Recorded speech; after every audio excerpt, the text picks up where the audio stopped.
అర్థమవుతుందండి? 3 ఒకట్లు ఉంటాయి ఇక్కడ. ఈ ఎఫ్సీలు రాసిన ఒకట్లో ఏముందో తెలుసా? దేవుని పోలి నడుచుకోవాలి. దావీదు ఏమన్నాడు? ఏమండి, లోకులందరూ పోవు మార్గంలో వెళ్తున్నాను, తర్వాత వారసుడు నీవే అని జాగ్రత్త పరిచాడు. మరి ఇక్కడ యోహాను సువార్త 18:1 యేసు ఈ మాటలు చెప్పి తన శిష్యులతో కూడా అమ్మా, యేసు తన శిష్యులకు కిద్రోను వాగు దాటడం నేర్పాడు. ఇంకేం నేర్పాడు? గెత్సిమేను వనంలోకి వెళ్ళడమో నేర్పాడు, ప్రార్థన చేయడమో నేర్పాడు. అంతేకాదు, వారు అడిగారు ఎలాగూ ప్రార్థన చేయాలి అంటే, పరలోకమందున్న పరమ తండ్రి, నీ నామము పరిశుద్ధపరచబడుగాక, నీ రాజ్యము. కాబట్టి ఈ ప్రార్థన గెత్సిమేను వనం ప్రార్థన అంటే యేసు ప్రభువు సిలువేయబడే ముందు రోజు అప్పగింపబడే రాత్రి. ఏ రాత్రి అండి? అప్పగించబడే రాత్రి. దేవుని పోలి నడుచుకోవాలి. ఇక్కడ కిద్రోను వాగు దాటి గెత్సిమేను వనంలో ఆయనకు వాడుకట. ఏంటంటే వాడుక, యేసు శిష్యులు. అర్థమవుతుందా? ఇక్కడ సొలొమోను తండ్రి ఎవరు? దావీదు సొలొమోను. ఇక్కడ యేసు శిష్యులు, దేవుడు దేవుని పిల్లలు. అవునా? జాగ్రత్త పరిచాడు. దేవుడంట తన పిల్లలు దేవునిలాగే నడవాలని కోరుతున్నాడంట. దావీదు కూడా ఎంతో ఆశపడ్డాడంట, నేను కన్న కళ తీర్చాలి, నా కొడుకు మందిరము కట్టాలి అని. సరే, యేసు ప్రభు అంటున్నాడు, నేను వెళ్ళిపోతున్నానయ్యా, నేను వెళ్ళిపోయిన తర్వాత సువార్త ఎవరు చేయాలి? మీరు చేయాలి. మీరు చేయాలంటే అది ప్రార్థనతో అయ్యేది, మాటలతో అయ్యేది కాదు అని గెత్సిమేను వనం ప్రార్థన ఆయన ముందు రోజులుగా ఎన్నాళ్ళ నుంచో నేర్పుతున్నాడు ఆయన. అర్థమవుతుందమ్మా? మరి మీరేమి నేర్చుకుంటున్నారు? 2వ వచనాలు చూస్తే అభ్యాసం చేయాలంట. ఏంటది అభ్యాసము? 2వ వచనము, సామెతల్లో 2వ వచనము, జ్ఞానమును ఉపదేశమును అభ్యసించుటకు, వివేక సల్లాపములు గ్రహించుటకు. కాబట్టి అండి అభ్యాసం చేశాడు. యేసు అభ్యాసం చేశాడు, దావీదు అభ్యాసం చేశాడు. దేవుడు మనకు అభ్యాసం చేసి తన కుమారుని పంపి త్యాగం చేశాడు. మీ కుమారులను కూడా అలాగే త్యాగం చేయమని. మరి యేసు కూడా తను పరిమళ సువాసనగా తను తాను బలిగా అర్పణగా అప్పగించుకున్నాడు. మనం కూడా అలా అప్పగించుకోమని. ఎంత నేర్పితే, ఈ అభ్యాసం అంతా నేర్పితే, ఎఫ్సీలు రాసిన పత్రికలో 2వ వచనం చదవండి. క్రీస్తు మిమ్మల్ని ప్రేమించి ఏ వాసన? పరిమళ వాసనగా ఉంచుటకు మన కొరకు తన్ను తాను దేవునికి అర్పణగాను బలిగాను. అది పరిమళ సువాసన అంటండి. కోరికలు తీర్చుకోవడం కాదంట. నాకు కోరిక ఉందండి, నా కోరిక తీరాలండి, కోరికలు తీర్చుకోవడం కాదంట. సజీవ యాగంగా తన్ను తాను అప్పగించుకున్నాడు, బలిగా అప్పగించుకున్నాడంట. మనం చేతులు ఎత్తుట సాయంకాలం నైవేద్యమలే ఉండాలంట. నోహు ధూపం వేస్తే ఆ ధూపం ఒక సువాసన పీల్చి ఇంకెప్పుడు ఈ భూమి మీద ఇటువంటి వర్షము కురిపించనని ఏమిచ్చాడమ్మా? ఇంద్రధనుసును ఇచ్చాడు. హల్లెలూయా. కాబట్టి మీరు కూడా పరిమళ సువాసనగా ప్రార్థన చేయడం అంటే చలికాని హృదయంలో ఉండి వచ్చే మధురమైన మాటలే పరిమళ సువాసన. చలికాలం ఎప్పుడు వస్తుంది? ఆయన పరమాత్ముడు, మనం మట్టివి, పాపులము. యథార్థ హృదయులుగా ప్రార్థన చేస్తే, ఒప్పుకుంటే, ఎవరి పట్ల హాని చేశామో, ఎవరి పట్ల అసూయపడ్డామో, ఎవరి చెట్లుగా ప్రవర్తించామో, ఎవరి మీద ఏ రకంగా ప్రవర్తించామో ఒప్పుకుంటే మన ప్రార్థన ఎలా ఉంటుంది? పరిమళ సువాసనగా ఉంటుంది. హల్లెలూయా. పరిమళ సువాసనగా నువ్వు అప్పగించుకోమంటే కనీసం ఒప్పుకోవట్లేదమ్మా. అప్పగించుకొని నలగొట్టబడి సిలువేయబడ్డాడు. మరి అప్పగించుకోవడం నేర్పించాడు శిష్యులకి. మరి ఇక్కడ యోహాను సువార్తలో 2వ వచనం ఏం చెప్తున్నాడు చూడండి. యేసు తన శిష్యులతో పలుమార్లు అక్కడికి వెళ్ళుచుండువాడు కనుక ఆయన అప్పగించు. ఈయనకేంటి అభ్యాసమో తెలిసింది, స్థలం అయితే తెలిసింది కానీ అప్పగించుకోవడమో తెలియలా. అప్పగించుకోవడం తెలియదు కానీ అప్పగించడం తెలుసు. హల్లెలూయా. ఏమండి, ఏం తెలుసు? తను తాను అప్పగించడం తెలియదు, తను తాను అప్పగించుకోవడం తెలియదు, ఇతరులు అప్పగించడం తెలుసు. 100 మంది చెప్పాను కదా, ఏమండి పాపాలు ఒప్పుకోండిరా అంటే మీ పాపాలు ఒప్పుకుంటే అంటే వాళ్ళ పాపం ఇది, వీళ్ళ పాపం వచ్చి ఫోన్లు వచ్చిన తర్వాత ఇంకెక్కువైపోతున్నాయి. ఆడమగ స్నేహాలు తప్పైతే చేయరు కానీ అబ్బో ఏమండి ఎంత మురుకుమో ఆడస్వరం వింటే. అలాగే స్వీట్గా బాయ్ ఫ్రెండ్ స్వరం విన్నట్టే బాయ్ ఫ్రెండ్షిప్ చేయరు ఫోన్లో. అబ్బో ఏమండి మా ఫ్రెండ్ భర్త అండి, అబ్బో మంచోడండి. 3వ వచనం సామెతలు 3, నీతి న్యాయములు యథార్థత. చూసారా, ఏసన్ గారి పాఠం మ్యూజిక్ లేకుండా సడన్ గా వచ్చేది. నీతి న్యాయములు అనుసరించు నా యేసయ్య, నిత్య జీవార్థమైనవి నీతి న్యాయము విలువలు లేవండి. ప్రార్థన చేసే స్థలములో చూడండి 3వ వచనము, యోహాను సువార్తలో 3వ వచనము, కత్తులతోనూ గుదియలతోనూ దివిటీలతోనూ ప్రధాన యాజకులు వచ్చేసారు, సైనికులు. ప్రార్థన చేసిన వాళ్ళకి ఈ రక్త తర్పణం చేసే వాళ్ళకి ఏం సంబంధమో? మరి కత్తులతో వచ్చారు, గుదిలీలతో వచ్చారు. ఏమండి, అది రాత్రి వేళ. పగటి వేళ మందిరాల్లో చెప్తున్నప్పుడు ఎప్పుడు పట్టుకోలా. రాత్రి వేళ జనం లేనప్పుడు 5,000 మంది 10,000 మంది ఉన్నప్పుడు పట్టుకోరంట.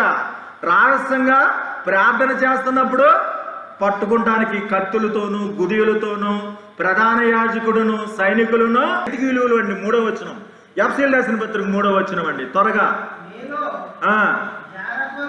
జాగ్రత్తమే గాని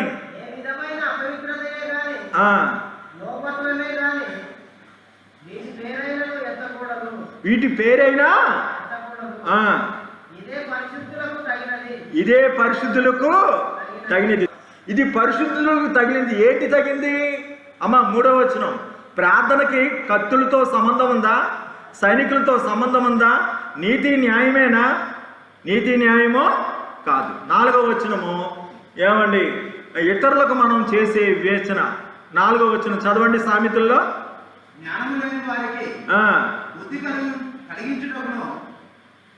అదే నేను ఆగొద్దని చెప్పింది, ఆగకుండా చదవమని చెప్పింది. అదే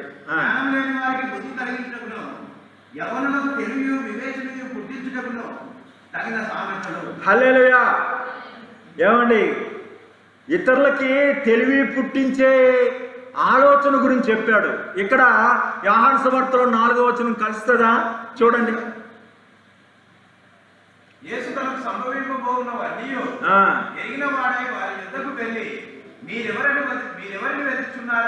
ఇది సరిపోయిందా? యేసునేనా ఇది? ఇతరులని ఇలా అడగొచ్చా? పట్టుకుంటానికి వచ్చి ఎదురెళ్ళి అడుగుతున్నాడు. సంభవించబోయింది ఏదో ఎరిగి మీరు ఎవరిని వెతుకుతున్నారు అని అడుగుతున్నాడమ్మా. అమ్మా ఎప్పుడైనా విన్నావా? పట్టుకుంటానికి వచ్చి పారిపోయాడు యేసయ్య. ఏంటి మీరు ఎవరిని వెతుకుతున్నారు అని అడుగుతున్నాడు. దేవుని స్తోత్రం. అమ్మా మరి దీన్ని ఏమన్నాడు? ఎఫ్ఎసీయులకు రాసిన పత్రికలో 4వ వచనము. ఆ వచనం పలకొచ్చా? వచనమే పలకవలను కానీ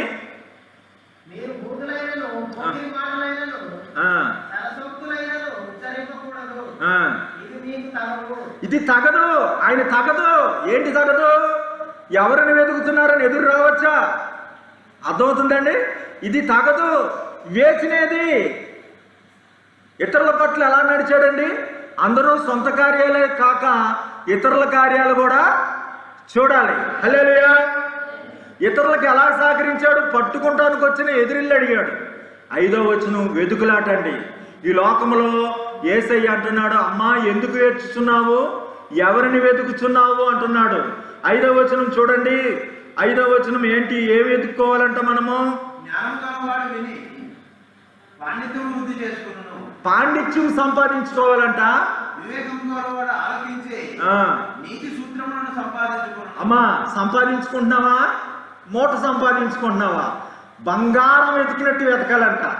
మొదట నా నీతి నీ రాజ్యాన్ని వెతకండి, అప్పుడు అన్నీ మీకు దొరుకుతాయి అంటున్నాడు. మరి మీరు ఎవరిని ఎదుగుతున్నారు? అమ్మా, అమ్మాయి పెళ్లి మంచిగా చేయాలండి, అబ్బాయిని బాగా చదివించాలండి, మంచి ఇల్లు కట్టాలండి. ఏమి ఎదుగుతున్నామో? అగ్ని ఆరదు, పురుగు చావదు. 5వ వచనం.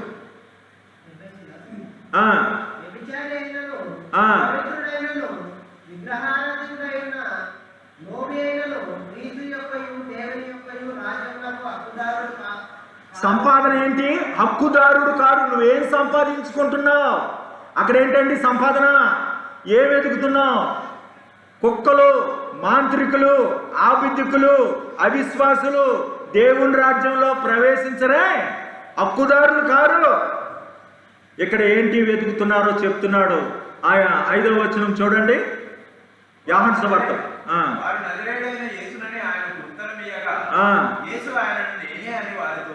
నేనే అని వారితో. ఎవరిని వెతుకుతున్నావు అమ్మా? ఏమండి, మంచి భర్తను వెతుక్కుంటున్నానండి, మంచి బంగారం వెతుక్కుంటున్నానండి. యేసయ్య అన్నాడు మగ్దలేని మరియతో, అమ్మా ఎందుకు ఏడ్చుతున్నావు? ఎవరిని వెతుకుతున్నావు? అర్థమవుతుందా? మరి ఎవరిని వెతుకుతున్నారు మీరు? ఏం వెతకాలమ్మా? మీ పిల్లల్ని ఆత్మలు రక్షించుకోవాలి. 6వ వచనం ఏం చెప్తున్నాడు ఎఫెసీయులకు రాసిన పత్రికలో? వ్యర్థమైన మాటల వలన ఎవరు మిమ్మల్ని మోసపరచనీయకుడి. దేవుని స్తోత్రం. ఇక్కడ వ్యర్థమైన మాటల వలన ఎవరు మిమ్మల్ని మోసపరచనీయకుడు అంటే 6వ వచనం చూడండి. యోహాను సువార్తలో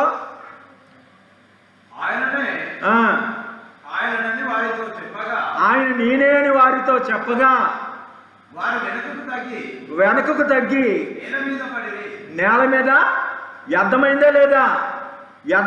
వ్యర్థం గురించి చెప్పాడు కదండి 6వ వచనము. వ్యర్థమైందా లేదా? ఇది తగినదా అంటే తగినట్టుగానే మరి ఎదురు వెళ్ళి మాట్లాడారా లేదా? సంపాదించుకుంటారంటే ఎవరిని వెతుకుతున్నారని చెప్పారు. ఇక్కడ అండి వ్యర్థం అంటే వ్యర్థం ఉందా లేదా? మరి సామెతల్లో కూడా కలుస్తుందా? 6వ వచనం చూడండి.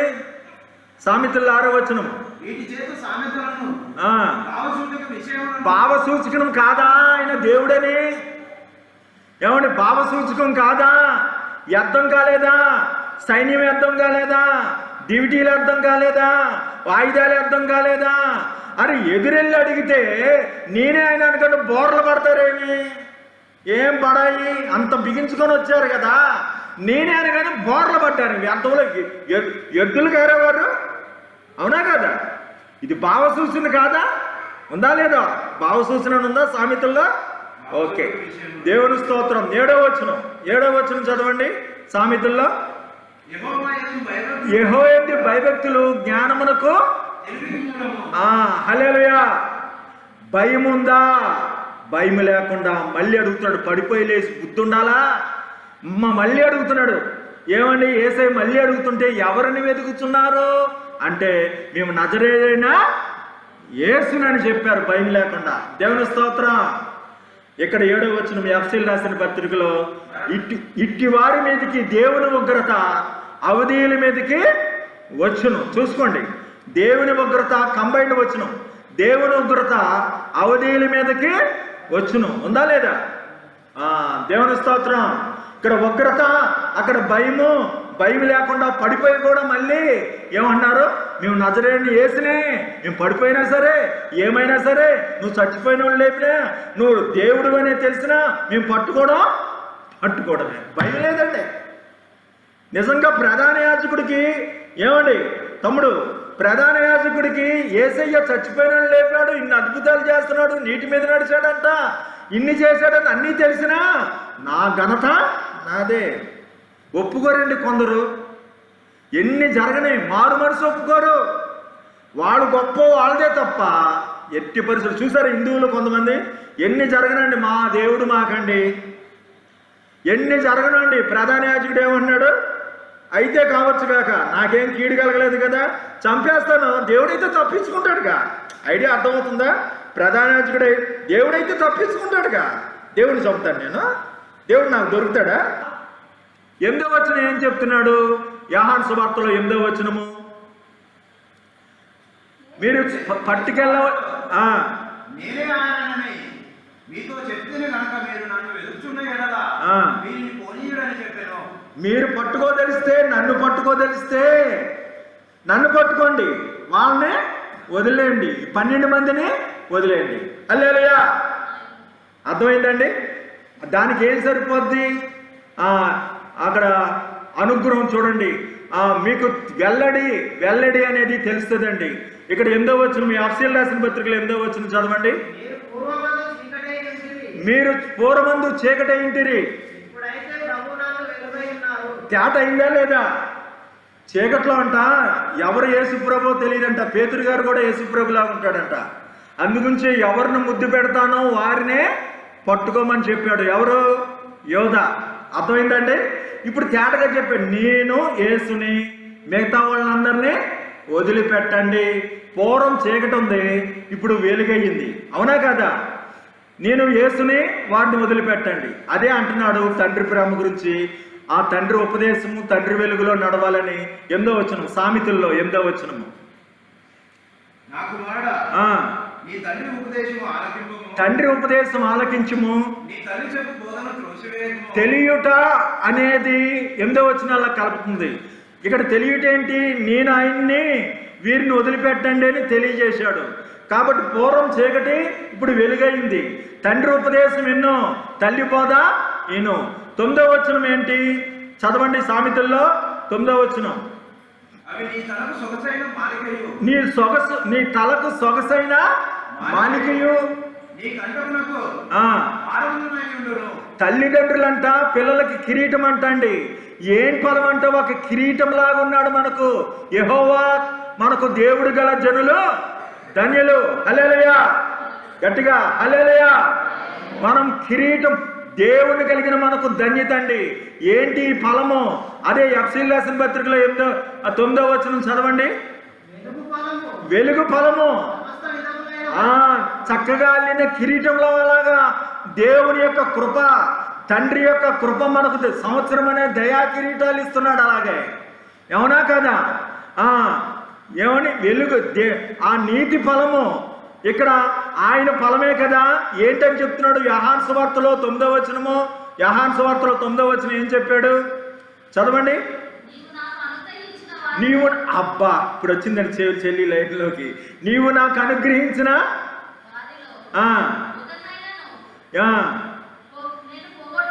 అది నాకు అనుగ్రహించిన వారిలో ఎవరిని పోగొట్టుకోలేదు. అర్థమైందండి? ఇది వెలుగు ఫలము, ఇది నీతి ఫలము, ఇది ఏమండి సొగసైన కిరీటముగా మాలికగా ఉంటుందట. అంత ఫలము, నీతి. 9వ వచనాలు ఫలాలండి. కాబట్టి నాకు అనుగ్రహించిన వారిని నేను తప్పించుకోలేదు. 10వ వచనాలు చూడండి, త్వరగా చదవండి.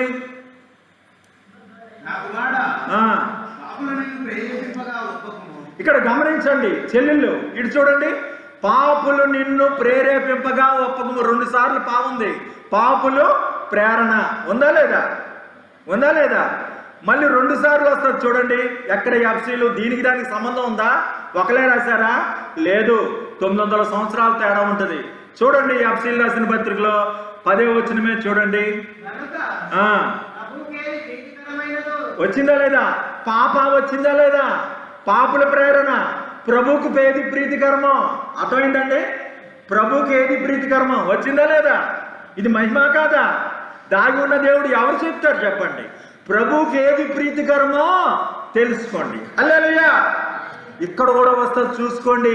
యోహాను సువార్తలు కూడా రావాలి. అది టెన్షన్తో కలుస్తుందా?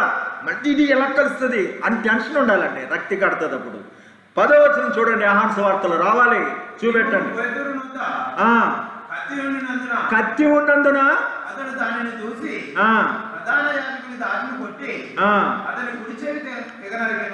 పేతురు ప్రధాన యాజకుడు. పాపాలకు వచ్చినాయా? ప్రభువుకి ప్రీతికరమైనది ఏదో చూడమంటే పాపుల ప్రేరేపణ బట్టి నడిచి ప్రధాన యాజకుని దాసుని చెవిని నరికేశాడు. పాపాలు వచ్చినాయా? 3 చోట్ల వచ్చినాయా లేదా? దేవుని స్తోత్రం. ఎలా కలుస్తున్నాయండి? ఇక్కడ 11వ వచనం చదవండి. మాతో కూడా రమ్ము, మాతో కూడా రమ్ము, మనము ప్రాణము తీటికే పొంచి ఉందము. ఏమండి?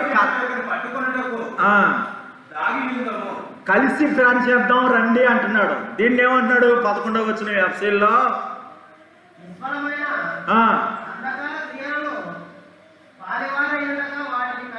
పాలివారై ఉండొద్దంటే రమ్మంటున్నాడు వాడు. ఇక్కడ ఏమంటున్నాడు? వాళ్ళతో పాలివారై ఉండొద్దంటే రండి మనం అందరం ఒకటే, మనందరికి సంచి ఒకటే, రండి అంటే వాళ్ళతో పాలివారై ఉండొద్దు అంటున్నాడా లేదా? కలిసిందా లేదా? ఇక్కడ ఏమంటున్నాడు చూడండి 11వ వచనం.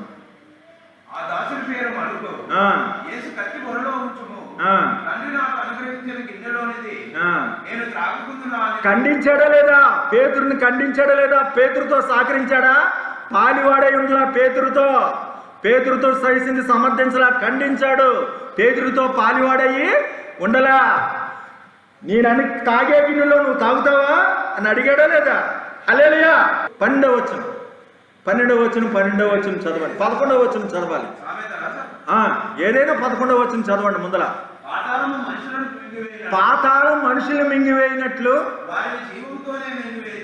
అది పాతాళం మనుషులు మింగివేయినట్లు. ఇక్కడ యోహాను సువార్తలో ఏమైందో చూడండి. యోహాను సువార్తలో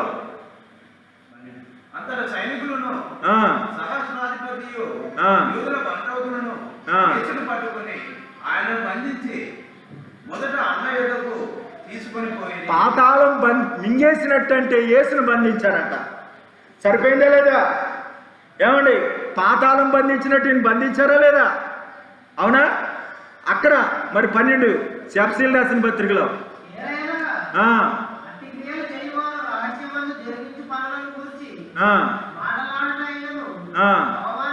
అవమానం కాదా? దేవుడిని బంధించడం అంటే, దేవుణ్ణి అరెస్ట్ చేయడం అంటే అవమానకరమైంది. రహస్యం అంటే సీక్రెట్ చేశారు, సీల్ చేశారు. ఏమంటారు? సీల్ చేశారంటారా? ఏమంటారు? రాసపరిచారు. ఆయన్ని కలవడానికి లేదు. 11వ వచనాలు చదవండి. పాలివారై ఉండడం ఉందా లేదా? మింగేయడం అంటే పట్టుకున్నారా లేదా? రహస్యము అవమానం ఉందా లేదా? 13 అయినాయిగా. 14వ వచనం ఎఫ్సీల్లో చదవండి. 14. ఏదైనా ఇచ్చినప్పుడు ఇంట్రెస్ట్ చూడాలండి, సవాలుగా ఉండాలి. ఏముంటుందిలే ఆయన గొప్ప కోసం లేదు. తప్పు పట్టండి. మీకెందుకు దొరకదు? ఇతరులకు ఎందుకు దొరకదు? ఇతరుల పాస్టర్లకు ఎందుకు దొరకదు? నా గొప్ప చెప్పుకోవడానికి రావట్లా. బైబిల్ని చూడండి ఒక్కసారి. చూడొద్దు ఎలాగా? చదవద్దా? బైబిల్ ఈ ధ్యానం చేస్తున్నాం. 14వ వచనం చదవండి. నిద్రించున్న నీవు మేల్కొని మృతుల్లోండి అంతమంది చచ్చిన వారు మధ్యన నిద్రించిన నీవు లెమ్ము అంటున్నాడు. దీనికి సరిపోయే యోహాను సువార్తలో కూడా 14వ వచనం. మృతుల్లోండి లేపు అంటే చనిపోవడం అని చెప్తున్నాడు చూడండి. అందరి కోసం ఒకడు చనిపోవడం మంచిది అంటున్నాడు. అన్నాడా లేదా? మరణం అనగానే మరణం అంటాడా లేదా? మనం అందరం ఒకటే అంటే పాలివాడే ఉండదు అంటాడా లేదా? పాపాలంటే పాపాలు వచ్చేయా లేదా? తగదంటే తగనకుండానే మాట్లాడాడు ఎదురెళ్ళి. అవునా కదా? వీళ్ళు బంధిస్తానికి వస్తే నీతి న్యాయాలని అడిగాడా లేదా? హల్లెలూయా. దేవుని పోలి ఉండమంటే వారసుల గురించి చెప్పాడా లేదా? అప్పగించంటే ఇక్కడ అప్పగించుందా లేదా? హల్లెలూయా.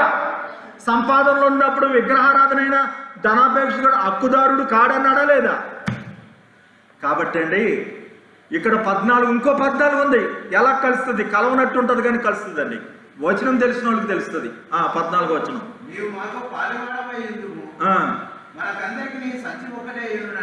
జీవపు మూట అనేది యోబు గ్రంథంలో ఉందండి. మనమందరం జీవపు మూటలో ఉందాం. మనందరికీ ఒకటే సంచి తెలుసా? జీవపు మూట. అర్థమైందండి? మృతుల్లోండి నీవు లెమ్ము, అందరూ కలిపి ఒకరు లెమ్మంటాం. మనందరికీ ఒకటే సంచి, అందరి బదులు ఒకరు చనిపోవాలి. 3:14లో అదే ఉంది. హల్లెలూయా. 15వ వచనం చదవండి. తెలుసు కదా? పాపులర్ వచనం, ఇంటర్నేషనల్ గా తెలుసు అందరికి. దినములు చెడ్డవి కనుక ఏంటమ్మా? సమయము పోనీక అనేది ఇక్కడికి వచ్చిందా లేదో చూడండి. ఈ సామెతలు తర్వాత మిగతాది యోహాను సువార్తలో చదవండి. సిమియోను పేతురును మరియొక శిష్యుడును యేసు వెంబడి పోవుచుండిరి. పోనీకంటే పోతున్నారు. చూడండి, పోనీకంటే పోతున్నారు. మళ్ళీ అక్కడ చదవండి సామెతల్లో.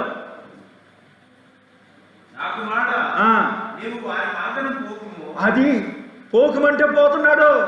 సమయం పోనీక పోకు పోకు పోకు ఉందా లేదా? పాపాలు ఉన్నా లేదా? ఏంటిది? సరిగమలతో సంగీతం ఎలాగో అది. హల్లెలూయా. 16 చదవండి. ప్రధాన యాజకునికి నెలవైన ఆ శిష్యుడు బయటికి వచ్చి ద్వారపాలకురాలితో మాట్లాడి 16వ వచనం చదవండి. ద్వారపాలకుడితో మాట్లాడి పేతురును లోపలికి తోడుకొని పోయాడు. అక్కడ నిల్చున్నాడు. ద్వారపాలకుడితో మాట్లాడి లోపల తీసుకెళ్ళాడు. అంతా నడక గురించే వచ్చింది. 16వ వచనం ఏం చెప్తున్నాడు? చదవండి. ఇంకో 16. ఇక్కడ ఏంటి మరి? ఎవరింటికి వెళ్ళాడు తెలుసా?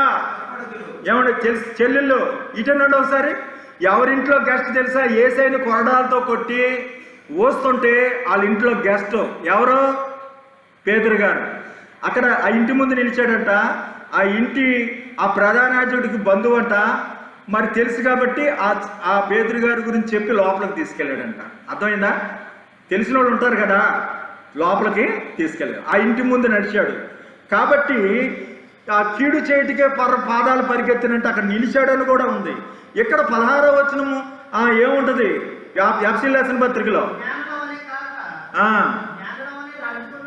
నడక గురించే ఉంది. కీడు చేయటికే పాదాలు పరిగెత్తును, పేతురు నిలిచిండును, ప్రధాన యాజకుడు బంధువు మాట్లాడి లోపలికి తీసుకుపోయాడు. హల్లెలూయా. 17వ వచనం కలవదం అనేవాళ్ళు చూడండి. 17వ వచనం ఇంది నిమిత్తము మీరు అవివేకులు కాక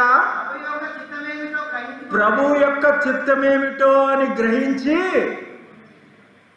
చూసుకోనండి. హల్లెలూయా. ప్రభు చిత్తం ఏమిటో గ్రహించంటే సామెతల్లో అంత గ్యాప్ ఇవ్వకూడదండి. అమ్మట చదివాలి.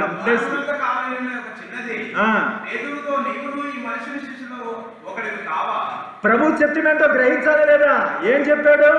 నువ్వు తెల్లారితే 3 అబద్ధాలు ఆడతావు, అప్పుడే తెల్లారుద్ది అన్నాడు. ఇప్పుడు అడుగుతుంది, నువ్వు మనుషుడు కావా? యేసయ్య మనుషుడు కావా అన్నప్పుడు గ్రహించాలా లేదా? ప్రభు చిత్తం గ్రహించాలా లేదా? దీనికి సరిపోయే వచనమే సామెతల్లో ఉంటది. 17వ వచనంలో పక్షి చూస్తుండగా చూసేటట్టు చేశాడా లేదా? యేసయ్య ముందు చెప్పాడా లేదా? నువ్వు అబద్ధాలు ఆడతావని చెప్పాడా లేదా? పక్షి అంటే ఆత్మ. చూసేటట్టు చేశాడా లేదా? వల వేయట వ్యర్థం. వల వేస్తే మళ్ళీ పడ్డాడు. 18వ వచనం చదవండి. సునాసనమునికే పొంచి ఉంటారు, సాగకుండా ఆగడం. పొంచి ఉండడం అన్నప్పుడు ఇక్కడ 18వ వచనం యోహాను సువార్తలో పేతురు చలిమంట దగ్గర చలి కాసుకుంటున్నాడు. హల్లెలూయా. వెళ్ళట్లేదు, చలి కాసుకుంటున్నాడు. చలిమంటలు ఏంటో తెలుసా? నువ్వు చూసే సీరియల్స్. చలిమంటలు ఏంటో తెలుసా? నువ్వు ముసలమ్మ చుట్టూ గ్రూపులు పెడతావే, ప్రార్థనా గ్రూప్ అంటే కట్టరు కానీ గ్రూపులు కడతారు. చలిమంట వెట్టగా 2-3 ఉంటేనంటే వెట్ట కలుగుద్దట. ఏమండి? ఆ మంట దగ్గర కూర్చున్నాడు. మళ్ళీ అడుగుతున్నారు పేతుర్ని, అయ్యా నువ్వు వాళ్ళలో ఒకడువు కాదా? ఈ మంటల దగ్గర నీకేం పని? ఆ కొంపలంటికి పోయే పని నీకేం పని? వాళ్ళు ఎంటబడ్డావు, వాళ్ళ ఇంట్లోకి వెళ్ళావు, అబద్ధాలు ఆడు. అజ్ఞానుల వలే కాక జ్ఞానంగా నడుచుకో. పక్షి చూచుండగా వలవేయట వ్యర్థం. కాబట్టి ఇక్కడ వారు సునాసనకే పొంచి ఉంటారంటే చలిమంట దగ్గర ఆగాడు. దీన్ని ఏమంటున్నాడు? 18వ వచనము ఎఫెసీయుల రాసిన పత్రికలో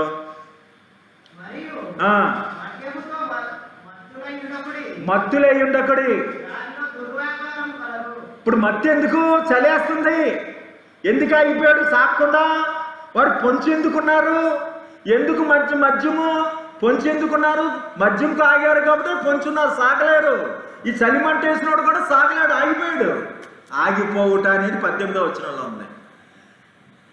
ఏమండి? 20వ వచనంలో అంటాడు, జ్ఞానం ఎల్లప్పుడూ ఘోషిస్తుంది అంటే నేను ఎల్లప్పుడూ బాహాటముగా ప్రకటిస్తున్నాను అన్నాడు. హల్లెలూయా. చూసుకోండి, మీరు 18వ వచనం 20వ వచనం చదవండి ఒకసారి. జ్ఞానము వీధులలో ఆ, కేకలు వేయుచున్నది. ఆ, సంత వీధులలో బిగ్గరగా పలుకుచున్నది. 20వ వచనం యోహాను సువార్త. యేసు నేను బాహాటముగా లోకమేదట మాట్లాడితిని. ఆ, యూదులందరూ కూడి వచ్చి సమాజ మందిరములలోను ఆ, దేవాలయంలోను ఎల్లప్పుడూ బోధించింది. నువ్వు మీరు చదవండి ఎఫ్సీలు. మన ప్రభువైన యేసుక్రీస్తు పేరిట సమస్తమును గురించి తండ్రి అయిన దేవునికి ఎల్లప్పుడూ కృతజ్ఞత. ఎల్లప్పుడు అంటే ఎల్లప్పుడు వచ్చిందా లేదా? అక్కడ ఎల్లప్పుడు జ్ఞానం ఘోషిస్తుందంట. హల్లెలూయా. ఏమండి 19వ వచనంలో సహోదర ప్రేమ లేక దురాశ కలిగోళ్లే సహోదర ప్రేమ ఉండదు. నువ్వేం బోధ చేస్తున్నావు అని అడుగుతున్నాడు. సహోదర ప్రేమ లేకుండా 19వ వచనం. ఇక్కడ 19వ వచనం సహోదరులతో కీర్తనలు పద్యములు ఒకరినొకరు హెచ్చరిక చేసుకోమని అంటుంటే సహోదరుడి కంటే హెచ్చించుకొని సహోదరుడు ఘనత పొందుతున్నాడని అసూయతో ఏమండి ప్రధాన యాజకుడు ఏంటి నువ్వు బోధ అని అడుగుతున్నాడు. అర్థమవుతుందండి? ఆశాపాతకుల గతి అదే అని 19వ వచనం చెప్పాడు. హల్లెలూయా, హల్లెలూయా.